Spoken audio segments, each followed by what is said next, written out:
How's it going, guys? Welcome back to the channel and welcome back to another 6-7 video. Today I'm going to be talking about what it's like daily driving a 10-year-old diesel truck. This right here is a 2013 F-250 King Ranch with the 6.7 in it. It's currently got 160,000 miles. I just rolled over that the other day, and that makes it, obviously a 10-year-old truck. So I'm going to be talking about how this thing holds up, as it is my daily driver and my only truck at the moment. So first of all, I'll get into maintenance. I went ahead when I first got it, did a fresh oil change, went and did new coolant, replaced all the fuel filters, etc. And I didn't mess with the trans or rear end or any of that yet. And then the only thing that was actually wrong with it as far as maintenance and needing to be replaced was suspension damage. We had a death wobble, and I went ahead after I got a new alignment when all this was done. But as you can see, that sway bar is new, tie rod end's new, the track bar is new, track bar ball joints new, sway bar links are replaced, that tie rod end down there is new. And then we threw these dual steering stabilizers, and knock on wood, the death wobble hasn't came back. But that's really the only things I've done. I've only owned this truck since 157,000 miles, so it hasn't had a whole lot of time to fall apart yet. But luckily, nothing else is mechanically wrong with this thing. Nothing leaks. Motor and trans are still solid, fires right up, shifts smooth, etc. So that's what we're looking at there. And now I'll get into cosmetic damage, starting with the interior. So this is what you can expect right here with really any 10-year-old truck is going to be about what we're looking at. We got like real minor wear in the leather there, slight fade to the top of the plastics, light fade on some of them too. The steering wheel is the worst of the damage. I got this steering wheel cover on it to hide it, but the top of that wheel is quite chewed and like wear marks there. I plan on getting a whole new wheel for it eventually, but this is what we got for now. You can see I just got done cleaning it up, but the seats like light wear in the leather, so I'm sure that'll rip through eventually, but as we sit, it's still good. Light wear in the center console here, but then the rest of this thing is honestly immaculate on the interior. It's held up great.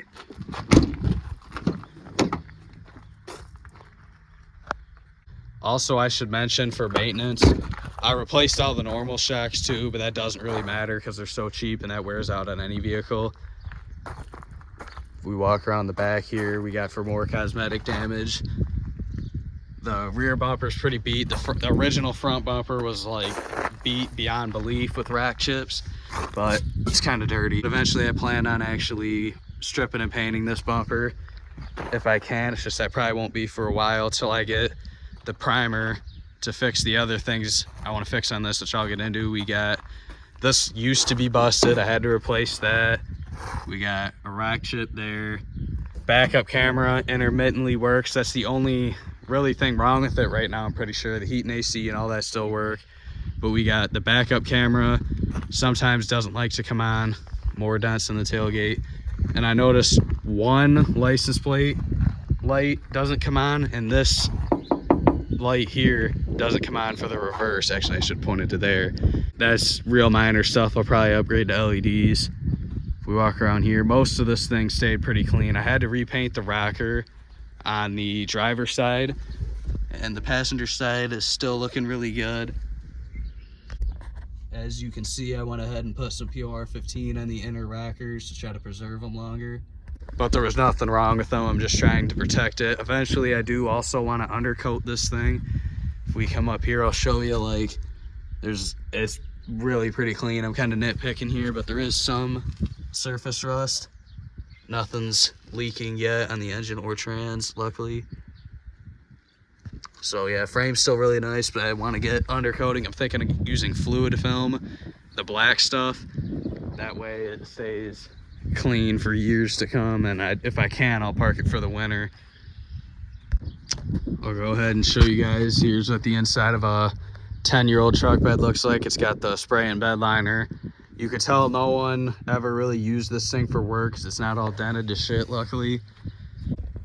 Most of the other cosmetic damage, other than the next part I'm about to show you in a minute, is pretty minor. There you can see another shot of the frame. This truck did come from down south, so I guess if your truck has lived up north its whole life, it might be a little worse, but we got little rock chips and stuff like that, which is pretty much what you can expect. It's a little dirty right now, so you can't see the rest of the rock chips. The worst of the cosmetic damage that this truck's gotten so far, which is about to be the next thing I fix, is going to be all this corrosion. We got a little bit up there, a pretty decent amount right there where the paint's coming off, yet like right in here is still good. Surprisingly, the bottom lip of the door stayed good. Them are the rockers that I had to repaint. So when I get some primer here soon, because I'm going to strip these lips of the door on the inside down to bare metal and prime them again to try to make this go away and stay away. And then I'll probably end up making a video trying to break off the paint somewhere up in there and down there to blend this in and hope it ends up looking right. But when I get the primer to do that, I'd like to make this tailgate look good again, get rid of all that damage, and I still have some tan left over, so I'll probably pull that rear bumper off and strip it. Obviously, there's no need to mess with the front one because I got a brand new ranch hand up here, and I don't plan on ever going back to the stock bumper unless I was to sell the truck, which I don't see me doing that either. We got very minor corrosion there. The rest of this one is thankfully solid. But then I guess we could pick apart wear and tear here. When I get that white tri-coat paint, I'm probably just gonna mask off on the rubber there and sand and reshoot this because they really did a number on that. Yeah, this one's the worst door. That is disgustingly messed up. All right, so we went over cosmetic damage inside and out, which is pretty minor. You can tell this truck is at least mildly taken care of. And we've talked about the very little maintenance that's went into it so far, so I guess we'll talk about actual normal drivability. It's driven every day on the highway, no problems, knock on wood. Tuned and deleted with a H&S Mini Max. Always fires up right on the dime like that. Of course, I tucked them under here. These switches were originally mounted on the dash like that, and I hated the look of them. And these light bars barely ever want to work anyway, and I never would honestly have a need for them. They're these dumb ones in the grill. I tried taking them off the other day, but with the bumper in the way, you can't get enough clearance to actually take that grill back enough to actuate the bottom clips. And I wasn't gonna take the bumper off for that. You can barely see them, so I figured I'll just tuck away the switches and pretend they ain't there. I'll show you guys what it sounds like. Not as loud as some of the older diesels I've had, but I'm honestly not complaining. When you're driving it every day, you kind of want more of a quiet drive. If you're just trying to go to work in the morning, you don't really want to listen to that. Obviously on the weekends, you might miss the louder trucks, but having something newer is a lot nicer for comfortability and driving. I should mention that the steering is really solid on this after I rebuilt it. Somehow when I first got it, other than having death wobble, it still steered like dead straight. We got our touchscreen radio, which sometimes can be a little buggy. It's not as big or fancy as the brand new ones because, you know, 2013 technology is starting to look a little dated compared to what we got now, but it's still pretty nice. I like these interiors a lot. It sure as hell feels a lot newer than a 10-year-old vehicle. As you can see right here, we're looking at 13.3 miles to the gallon. That's pretty much dead accurate for this little dummy gauge. When I hand calculated, that's pretty much what we're getting on 37s. It used to be like, I think a little more when I had original tires on it, but who's complaining? surprisingly the camera kicks in. I don't know what the deal is. I checked all the wires, everything's good, but here and there that guy just doesn't really like to work. So we're getting we'll just call it 13.5 miles to the gallon. I drive this thing 55 miles a day for the round trip, going to work and back, which is, nowadays it's maybe the first 10 minutes are driving on country roads to get to the interstate, and then after I get off the interstate, there's a little bit of traffic for like 6 more miles until I'm actually there.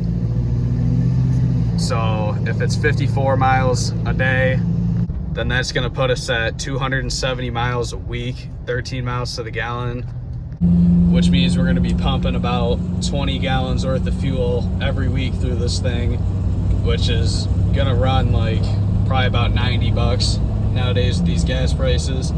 So really I can't complain for driving this thing 40 minutes each way every day and only spending 90 bucks a week. Granted, that's obviously if I go straight to work and straight home and don't go anywhere else, so it's always gonna be a little more than that, but I really can't complain.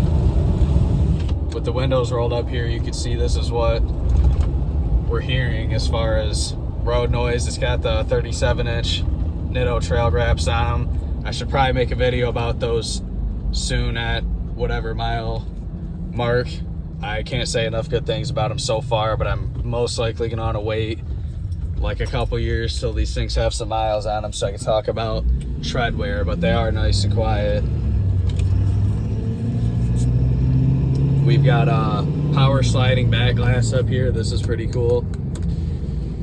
So if you want to open that up, you can actually use it. All my older trucks, they had the slider too. Other than my 96 single cab, wasn't bad because you can just reach your hand right there and grab it. But if you got a crew cab truck and you want to open your rear slider, it's kind of a nuisance because you got to like climb all the way in the back seat, so you end up never using it. But if you're someone like me who likes to have it open here and there, especially when it's warmer in the summer, I'll probably use it. Well, then it's nice to have, so you can actually open and close it without having to climb across your whole interior. And we do also, as you can see here, this thing's equipped with the heated and cooled seats, which I really like. I've only used the cooled a couple times. We've only had like 2 or 3 days where it was actually hot so far in Michigan. Those couple days, the AC seats worked pretty good. The AC blows super cold in this thing, which you can expect that on any newer vehicle. It's not had time to wear, which is something I really like compared to the old shit, because it's all worn out by now. See if you guys can hear this thing get on it a little bit. It has the traction control, which if you get on it from a stop, I guess it ain't gonna really do anything. Normally I just drive this like a normal car, so it don't really bother me. And if you press and hold it for a while, it's supposed to turn like an advanced track off. I think it still cuts fuel or something, people complain. But currently running the street tune on the Mini Max, and I'll just kind of maybe roll in at 60% here.